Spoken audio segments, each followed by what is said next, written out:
Hello guys, how are we doing? Welcome back to another video, and today I have another loot from 1000 video for you, and it's going to be something different this time, very different, a loot from 1000 Slayer kills. So pretty much how this works, I will be getting tasks and just completing them until I've killed 1000 monsters, and I'll obviously be tracking this as I go. And we had 234 abyssal demons, so I killed these in the Slayer tower in the basement, where it is a zone where you can only kill them if you got another task, so it didn't take too long to do. And along the way we got some interesting stuff. Got ourselves an elite clue scroll,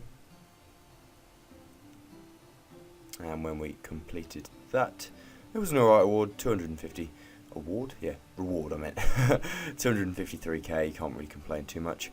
And then we got a whip with 84 kills to go, so that's automatically going to boost the profit, which is coming just next.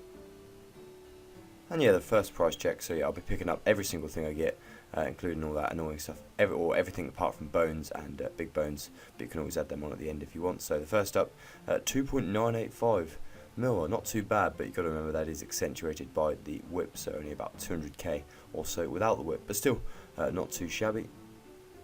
And the second price check will usually just be gems and herbs and clue scrolls, so in this case we got quite a few of everything, plus that elite clue scroll. And from that we got about 143k. So 234 down, and our next task that we got given was 161 Kurask. So I did 1,000 of these last month, and the loot was pretty good, so I had pretty high expectations of these. And yeah, just a bit of info about these monsters. You can find them in the Relicar Slayer dungeon right at the end, and yeah, they drop lots of stuff, lots of seeds, so I had to do quite a few trips in this case, but they also drop a lot of noted stuff, so you got your big bones, papayas, coconuts, flax, and also a lot of nature runes. So yeah, very good task for making money, as well as dropping hard clue scrolls, and I got a couple of those. This was the first one that I got, just showing you that I didn't really need to do that, but I thought so in this case. And then opening that one, we got pretty average 95k, and our next one 155k, and two rare items there, so a bit disappointing perhaps not to get a bit more than 155k, and 300 hard clues as well brought up at the same time. I had no idea I was that close, but I guess I do now, so yeah, we get a cool emote for that. And the final hard clue, yeah, 24k or 25k if you round up and be nice, so pretty bottom of the barrel. And that was finishing that task. And the price check just coming up, and yeah, looks pretty good, doesn't it? All those herbs, seeds, and all the noted stuff soon does add up if you pick it all up. And the first lot, so 648k from some of the main drops alone. I mean, for a task of only 161, that's quite staggering. And the second price check, this is the gems and clue scroll items, so 3 hard clues from these and 160 kills. That's pretty good luck in itself. And that gave us a further 283k if we would have sold it. And that finishes Kurasks. And up next was Suquas, so a bit more of a boring task in terms of what you can pick up. You can kill them on Lunar Isle just at the south.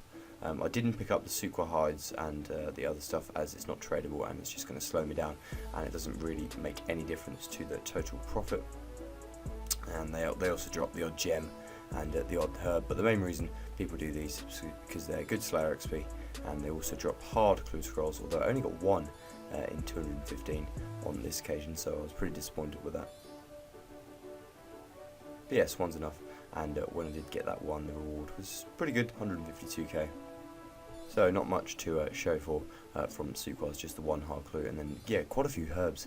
Quite annoying to have to pick them all up, but thanks to the gem bag and the herb sack, it does make it a lot easier. So 123k we're going to go for there. I don't think that shield is quite worth as much as that. And that moves us on to our next task, which was 180 Calphite. So I thought this was going to be quite an awkward one at first, because Calphite drop a lot of stuff, and I thought this would take me loads of trips, but in fact it turned out they do drop a lot of stuff, but not that commonly, so you mostly get just things like coins, lots of steel armour, and not really that much that makes the task too awkward. I think I managed to do it in 3 trips. I used prayer to make sure I could maximise each trip, and yeah, got low defence. Calphite's so a good task to do, as you can kill them pretty quickly, especially with a cannon, although I didn't use a cannon on this occasion, just to make sure I could collect everything, and also not to kill the smaller ones. I killed the Calphite soldiers just to confirm. And yeah, that was me finishing the task and probably one of the worst price checks, but not to be surprised, as they don't really drop anything good, to be honest. And yeah, 46k from that, and the bulk of that coming from nearly a fifth, over a quarter of it coming from the coins. Couldn't do my maths there. And that brings us to our next task, which was Anku. So a monster that I used to kill a lot when I played the game when I was younger. I have no idea why, but still a few different drops. They drop weapon poison, fried mushrooms, yeah, hedgy bets, and yeah, just your basic runes, black knives, adamant arrows, and they're a pretty quick task, as only 60 HP, and you can kill them in a few places. This is the what's it called? Neve's Cave, something like that. But yeah, that was me finishing that task, and I managed to do all of that in one trip, so that was ideal. And just to price check that right now for you.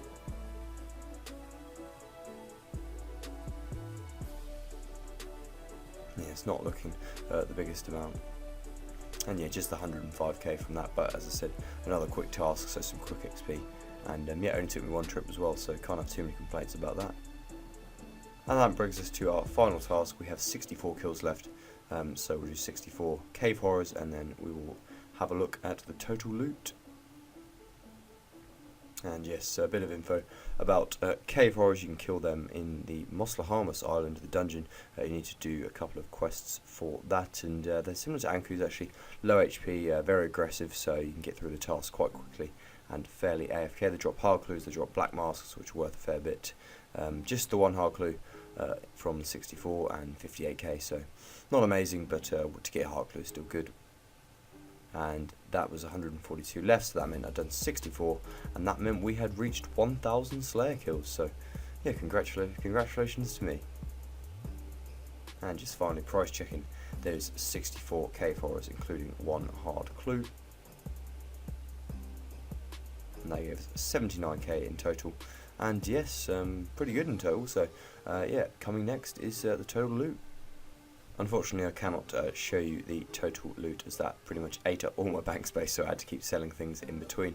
But I can just remind you of what we got. So from 234 Abyssal Demons, 3.1 mil, including an Abyssal Whip, 161 Kurasks, 931k, including 3 Clue Scrolls. Was an elite with the Abyssal Demons as well. 216 Suquas, 123k, 1 Clue Scroll, 180 Cowfight, 46k. 146 Anku, 105k, and 64k for us, 79k, including a clue scroll. So as for how long this took me, then it's hard to say really, but I have to say I thought I breezed through it in terms of none of those tasks took a particularly long time, other than the Suquas, and yeah, picking up all this stuff wasn't as tedious as I thought it would be. So overall, that gave us an estimated total profit if we'd have sold all that stuff of 4.4 mil, with 3.7 mil of that, or 3.695k coming from Slayer drops, and the other 717k coming from Clue Scrolls, hard and elite. So yeah, not bad at all, I have to say. An average of 4k per Slayer kill, and some good tasks in there. Abyssal Demons and Kurasks always going to give you a fair bit of money if you get lucky, but some other tasks like Calfight that are only really worth doing for the XP. So yeah guys, it's an interesting experiment. I really enjoyed doing it, and I'm probably going to do it again a couple of times in the future and see if the results are similar, but the whip did make a difference there, so yeah, it'd be interesting to see what we get without too much red drop table luck. But yeah, thanks for watching today guys, as usual, and I'll see you in the next video.